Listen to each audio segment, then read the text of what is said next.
살아갈 수 있도록 우리를 도와주고 인도하시기를 간절히 바라고, 하나님 말씀을 살았어. 운동력이 있어. 잘 우리의 혼까지 영까지 이르는 하나님 아버지 말씀에 순종할 수 있는 저희들이 되게 하여 주옵시길 간절히 바라고, 우리 그 사람은 후패되어 가지만 속 사람이 날로 새로워졌어. 주님 앞에 갔을 때 같아. 잘했다 칭찬만 우리 모두가 되게 있으로 축복하여 주옵시길 감사하며, 이 모든 말씀 지금도 우주를 주장하시고 살아계신 우리 주 예수 그리스도 이름 받들어 감사하며 기도 올렸습니다. 아멘.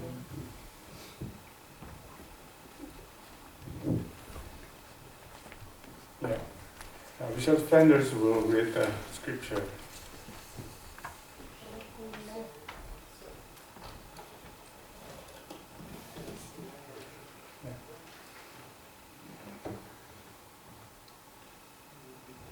Today's script is Deuteronomy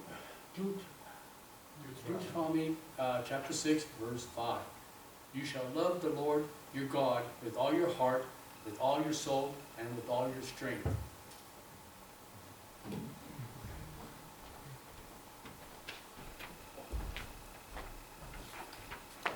오늘의 설교 본문은 신명기 6장 5절 말씀입니다.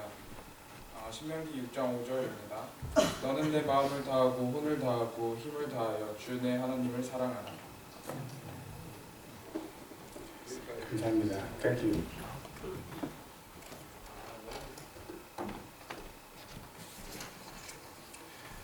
저는 오늘 신명기 6장 5절 말씀을 하나님을 사랑하라는 제목을 가지고 설교하겠습니다. 하나님을 사랑하는 첫 번째, 하나님은 사랑을 받을 자격이 있으십니다. 하나님은 공평하시고 죄가 없으시며 틀린 판단도 없으십니다. 그런 하나님이 우리에게 하나님을 사랑하라는 명령을 주셨다는 것은 하나님 자신이 사랑받을 만한 자격이 있다는 것을 알게 해줍니다. 하나님은 사랑을 받을 자격이 있으십니다. 이 구절은 신명기에 기록이 되어 있고, 신명기는 이스라엘이 이집트에서 탈출하고 나서 가나안 땅에 들어가기 전까지의 그 사이에 기록이 되었습니다. 이스라엘을 이집트의 종살이로부터 해방시키신 하나님은 이스라엘의 사랑을 받을 자격이 있으십니다. 하나님께서는 온 인류가 죄의 종으로 살아가는 것을 아시고 예수님을 십자가에서 죽이셔서 인류의 죄값을 치르셨습니다. 요한복음 3장 16절입니다. 하나님께서 세상을 이처럼 사랑하사 자신의 독생자를 주셨으니 이것은 누구든지 그를 믿는 자는 멸망하지 않고 영존하는 생명을 얻게 하려 하심이라. 누구든지 예수님을 믿으면 죄의 종의 상태에서 벗어나서 자유로운 하나님의 종으로 살아갈 수 있습니다. 우리를 죄의 종의 상태에서 벗어나게 하신 하나님은 사랑을 받으실 자격이 있습니다. 하나님은 창조주이시고 이 세상의 모든 것을 창조하셨습니다. 우리 모두와 우리 가족 모두를 하나님께서 창조하신 것입니다. 나를 창조하신 하나님, 나의 부모를 창조하시고 나의 자녀를 창조하신 하나님은 우리의 사랑을 받을 자격이 있으십니다. 우리가 사랑하는 산과 바다, 스포츠와 정원 가꾸기, 음식과 시원한 바람, 비와 눈 등 이 모든 것을 창조해서 우리에게 주신 분이 하나님이십니다. 하나님께서 우리에게 맛난 음식 재료들도 주시고 가축과 야채를 기를 수 있는 지혜도 주셨습니다. 인간을 하여금 불을 다룰 수 있는 지혜를 주시고 각종 기구를 만들 수 있는 지혜를 주신 분이 하나님이십니다. 하나님께서 우리의 사랑을 받을 자격이 있으십니다. 우리에게 재산을 가지도록 허락하시고 그 재산을 사용해서 서로를 돕고 하나님께 영광을 돌릴 수 있도록 하신 분이 하나님이십니다. 그런 하나님은 우리의 사랑을 받을 자격이 있으십니다. 이런 이유들을 다 제외하고서라도 하나님께서 우리 사랑을 받으실 자격이 있는 중요한 이유가 한 가지 더 있습니다. 그것은 하나님께서 우리와 정혼을 하셨다는 것입니다. 고린도후서 11장 2절입니다. 내가 하나님께 속한 질투로 너희에 대하여 질투하노니 이는 내가 너희를 순결한 한 처녀로 그리스도께 드리기 위해 한 남편에게 너희를 정혼시켰기 때문이라. 히브리 문화에서의 결혼은요, 정혼, 즉 약혼으로 시작됩니다. 정혼은 신랑이 신부의 아버지에게 결혼 지참금을 지불함으로써 시작이 됩니다. 이때 신랑이 신부에게 포도주를 따라주고 신부가 그 포도주를 마시면서 신랑과 신부 사이에 언약이 세워집니다. 그리고 신랑은 정혼의 증표로 신부에게 선물을 주고 신혼집을 마련하기 위해서 신부를 떠납니다. 신부는 그 선물을 받고 자신을 순결하게 지키면서 자기와 정혼한 신랑이 신혼집을 마련한 다음에 돌아오기를 기다립니다. 두 사람이 살 집이 마련되면 신랑은 신부를 데리러 오게 되는데 신랑이 신부를 데리러 오는 때는 신랑의 아버지가 정합니다. 그래서 신랑도 그때를 알지 못합니다. 정혼 때부터 결혼식 때까지의 기간은요, 대략 1년 정도의 시간이지만 신랑의 아버지의 결정에 따라서 조금 더 일찍 또는 조금 더 늦게 신랑이 신부에게 올 수 있습니다. 그 1년은 신부가 정결한 것을 확인하는 기간이고 신부가 그 기간 동안 다른 남자의 아이를 임신하거나 출산을 하게 되면 그 신부는 비극적인 결말을 맞게 됩니다.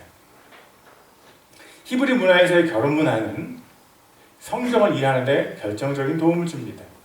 약 1년의 정혼 기간이 지나고 나서 어느 날 밤에 신랑이 신부의 집에 갑자기 찾아오고 그때 신랑은 신부를 데리고 신랑의 아버지 집에 가서 결혼식을 하게 됩니다. 예수님께서 말씀하셨습니다. 그러나 그 날과 그 시각은 결코 아무도 알지 못하나니 하늘에 있는 천사들도 알지 못하고 아들도 알지 못하며 아버지만 아시느니라. 너희는 주의하라. 깨어 기도하라.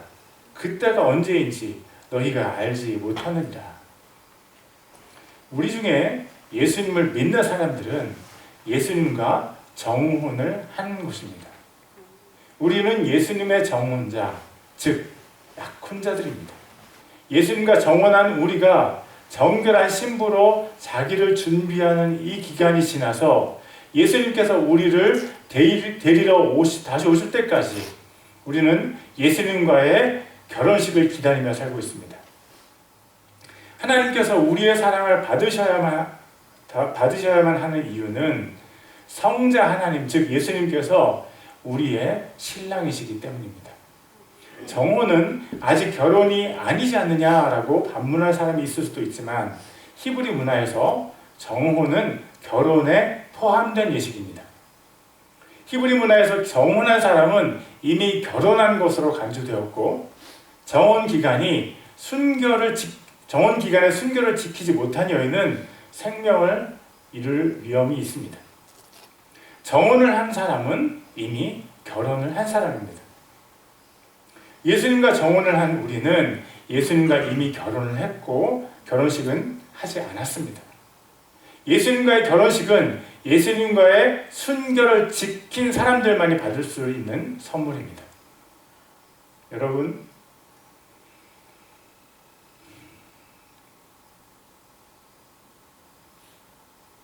예수님과 정혼을 한 이 기간 동안에 예수님과의 순결을 잘 지키시기를 바랍니다. 순결을 지킨다는 것은 율법적으로 다른 남자를 만나거나 다른 남자와의 성적인 관계를 맺지 않는다는 것만을 의지하지는 않습니다. 자기와 정혼한 남자를 사랑해서 자기의 순결을 그 남자에게 선물로 줄 생각으로 설레이면서 그 남자를 기다린다는 것입니다. 기다림은 사랑입니다. 순결은 사랑입니다. 그 사랑보다 더 신랑을 기쁘게 할 것이 없습니다. 여러분, 우리가 예수님께 드릴 사랑보다 예수님을 더 기쁘시게 할 것이 없습니다. 많은 믿는 사람들이 예수님을 사랑하기보다 돈을 사랑하고 이 세상의 문화를 사랑하고 사탄을 사랑하고 자기 자신을 사랑합니다.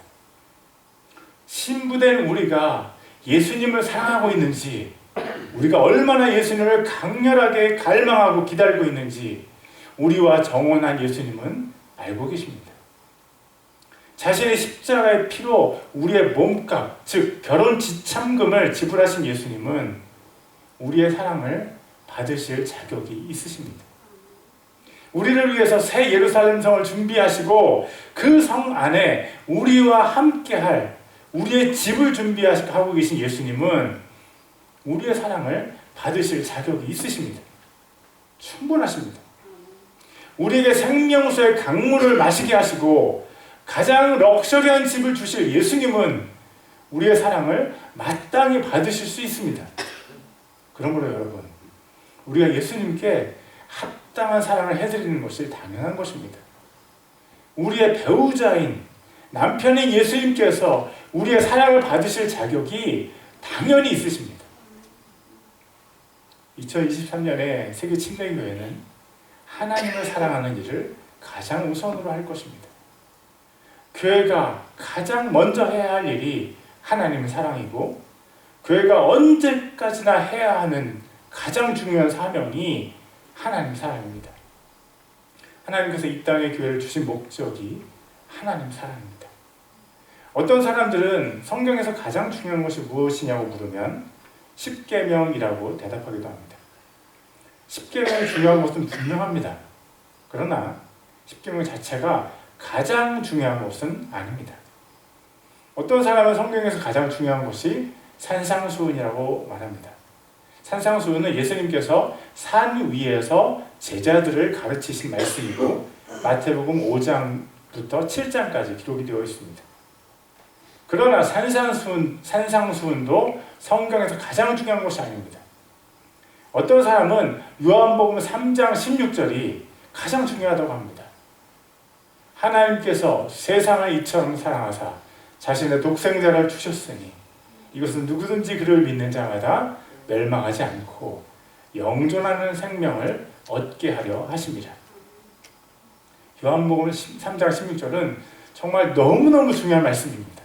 그러나 이 말씀도 성경에서 가장 중요한 말씀이 아니라는 것은 분명합니다. 그러면 목사님 생각에는 어떤 것이 성경에서 가장 중요합니까? 목사의 생각은 중요하지 않습니다. 예수님께서 말씀하신 부분이 있습니다.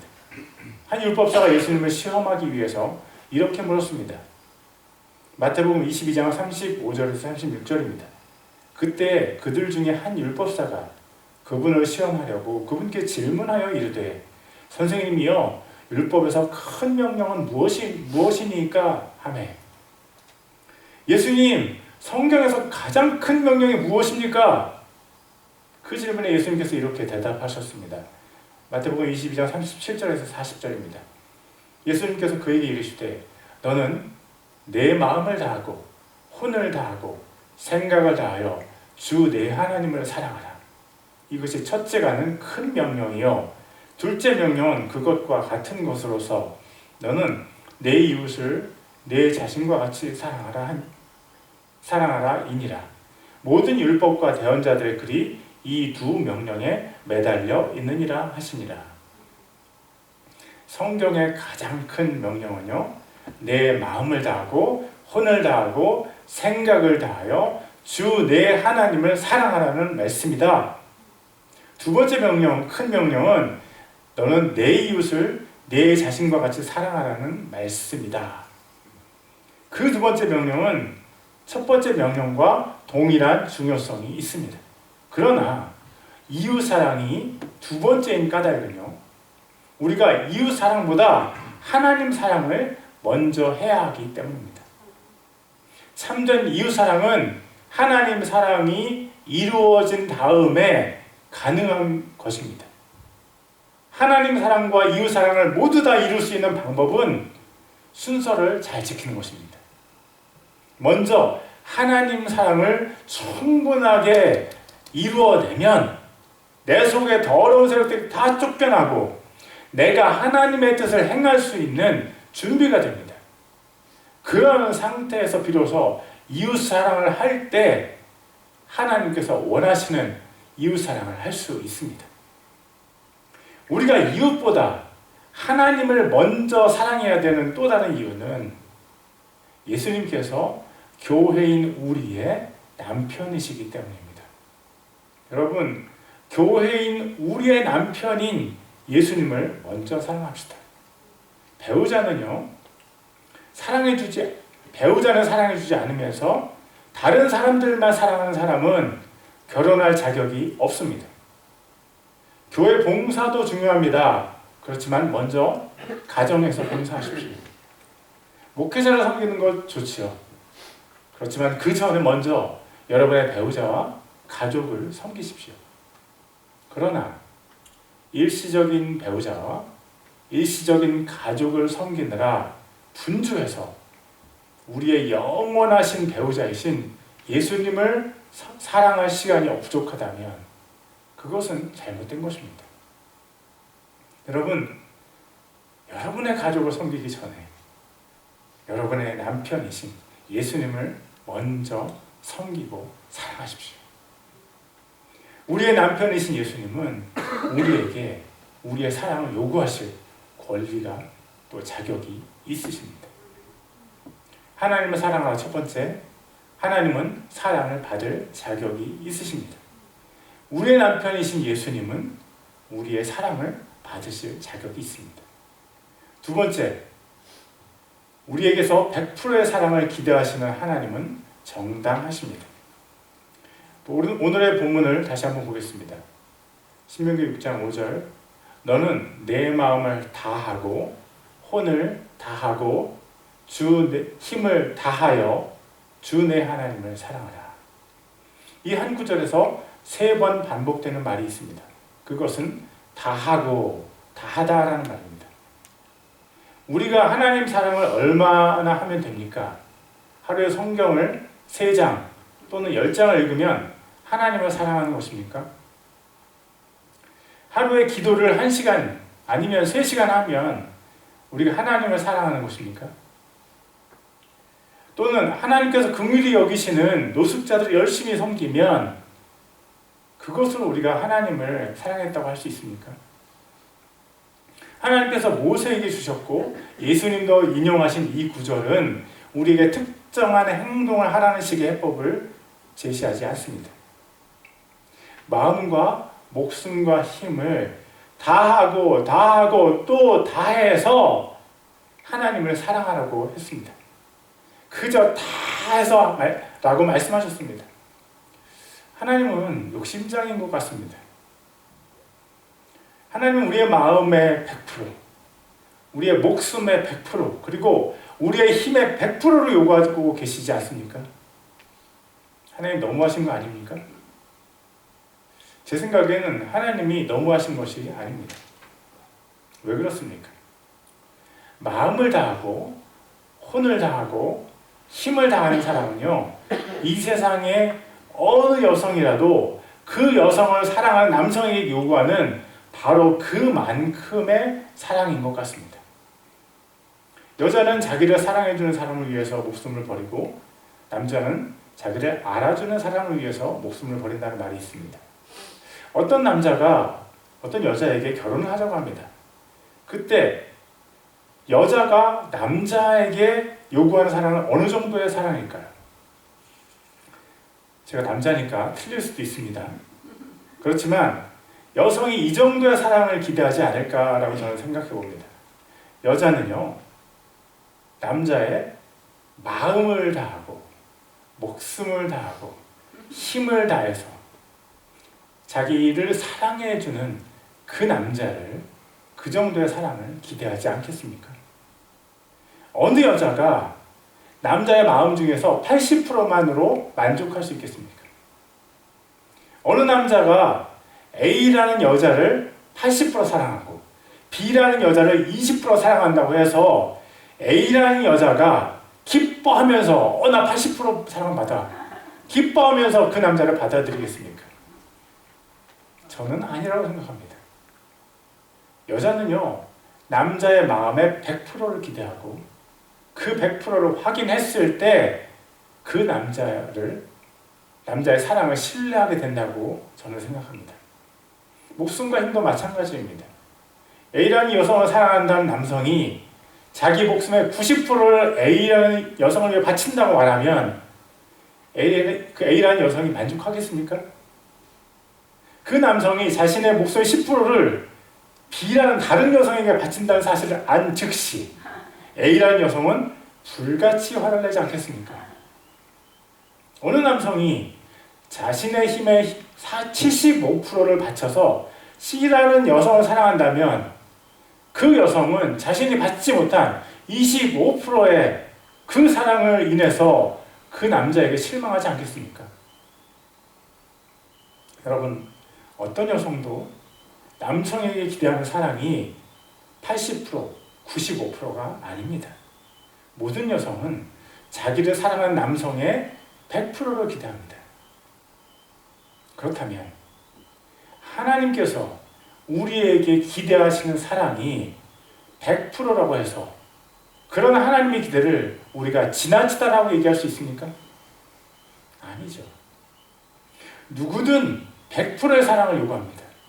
더군다나 우리와 정운하신 성자 하나님은 우리의 100%를 요구하실 권리가 충분히 있으십니다. 또 우리를 죄에서 구원하시기 위해서 자기 아들을 죽이신 성부 하나님께서 우리에게 100%의 사랑을 요구하신다고 해서 그것이 과도한 요구라고 할 수 없습니다. 오히려 그것은요, 하나님께서 당연히 요구하실 수 있는 것입니다. 문제는 하나님은 100%의 사랑을 당연히 여기시는데 우리가 그것을 당연히 여기지 않는 데 있습니다. 남편의 100%의 사랑을 기대하고 요구하는 아내에게 남편이 85%만의 사랑을 주고 다른 여성에게 15%의 사랑을 줄 때 그 가정에 문제가 발생합니다. 마찬가지로 우리가 하나님께 85%의 사랑만을 드린다면 문제가 있는 거죠. 그런데 우리는 때때로 거꾸로 생각합니다. 만약 우리가 우리 사랑의 85%를 하나님께 드렸다면 우리는 스스로 이렇게 생각하죠. 아, 난 영적으로 큰 사람이야. 난 대단한 일을 했어. 우리가 하나님께 드리는 85%의 사랑은요, 절대적으로 부족한 사랑인데도 불구하고 우리는 생각하기를 내가 그렇게 많은 사랑을 하나님께 드렸어 라고 스스로를 자랑스러워할 수 있다는 것입니다.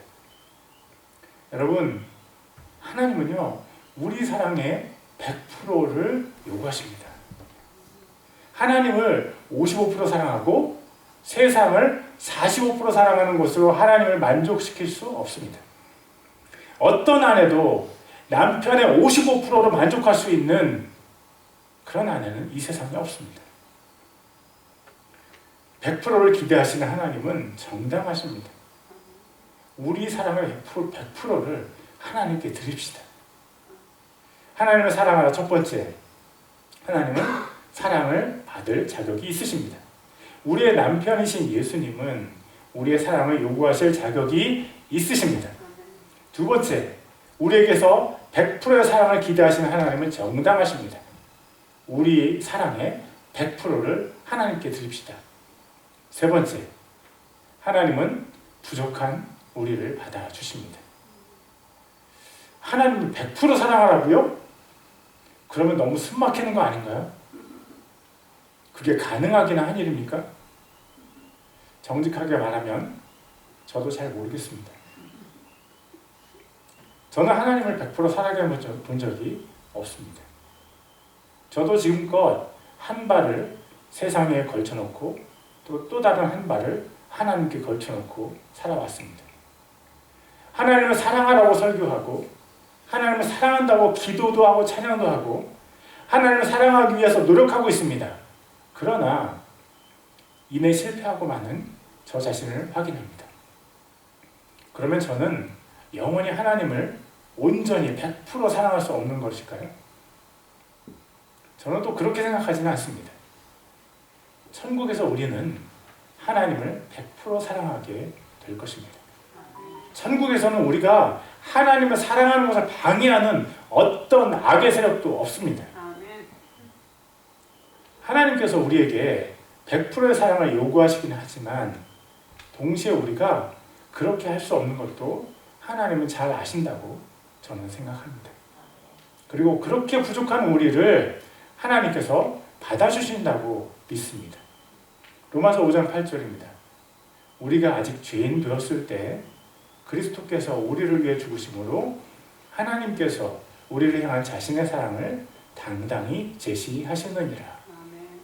그리스도 예수님께서 우리를 위해 죽으신 시점은 우리가 아직 죄인이었을 때였습니다. 우리가 죄인이었을 그때 하나님께서 죄인인 우리를 사랑하신 것입니다. 우리가 죄인이었을 때 우리를 사랑하시는 하나님이시라면 하나님을 향한 사랑이 5%밖에 안 되는 우리라도 하나님께서 무지무지 사랑하신다고 할 수 있지 않겠습니까? 우리가 영적인 노숙자처럼 더럽고 냄새가 날 때 우리를 위해서 자기의 아들을 죽이신 하나님이시라면 하나님을 향한 사랑이 1%밖에 안 되는 우리일지라도 하나님의 크신 사랑으로 우리를 용납해 주신다고 할 수 있습니다. 아직도 죄에 빠지고 아직도 엉망인 우리 자신에게 너무 자주 실망하는 우리이지만 우리가 기억해야 될 사실은 하나님이 우리의 현재만을 가지고 우리를 바라보지 않으신다는 것입니다. 하나님은 우리의 미래에 우리가 하나님 앞에서 완성될 그때를 바라보시면서 우리가 현재 가지고 있는 연약함을 도와주시고 우리를 다시 일으켜 주십니다. 그러나 우리가 천천히 사탄을 사랑하는 방향으로 나아갈 때는 우리를 지독히도 사랑하시는 하나님께서 우리를 막대기로 때려서 우리가 가는 방향을 돌려놓으실 것입니다. 잊지 마십시오. 하나님은 우리의 사랑의 100%를 요구하십니다. 우리가 그것을 이 세상에서 완벽하게 이룰 수 없겠지만 그래도 하나님을 100% 사랑하는 그 방향으로 발걸음을 옮기십시오. 하나님을 사랑하는 방향으로 시속 10마일이든 시속 10피트이든 괜찮습니다. 하나님을 100% 사랑하는 그 방향으로 나아가면 하나님께서 우리를 도우시고 성령님께서 바람으로 우리를 밀어주실 것입니다. 만약 우리 중에 아직도 하나님을 사랑하는 방향으로 나아가지 않고 사탄을 사랑하는 방향으로 나아가는 분이 있다면 여러분 그 발걸음을 멈추시기를 바랍니다. 잠언 16장 25절은 이렇게 얘기합니다. 어떤 길은 사람이 보기에 옳으나 그것의 끝은 사망의 길들이니라. 예수님을 믿기 때문에 우리가 무슨 짓을 해도 우리는 천국에 갈 수 있다는 거짓말에 속지 마십시오. 우리가 하나님을 버리는 길로 갈 때 살아계시고 인격적인 하나님은 상처를 받으시고 힘들어하십니다. 그럼에도 불구하고 우리를 생명의 길로 인도하시려고 하나님께서 노력하시지만 그 노력은 우리의 반응을 요구합니다. 우리가 사탄을 사랑하는 길로 우리의 길을 정하고 변함없이 계속 그 길을 간다면 어쩌면 우리가 하나님을 포기하게 될 수도 있습니다. 하나님께서 사랑하신 여러분, 하나님을 사랑하십시오. 하나님을 사랑하는 쪽으로 방향을 선회하십시오. 그러면 나를 사랑하시는 하나님의 눈길을 바라볼 수 있을 것입니다. 그러면 나를 향해 두 팔을 뻗으신 하나님을 만날 수 있을 것입니다.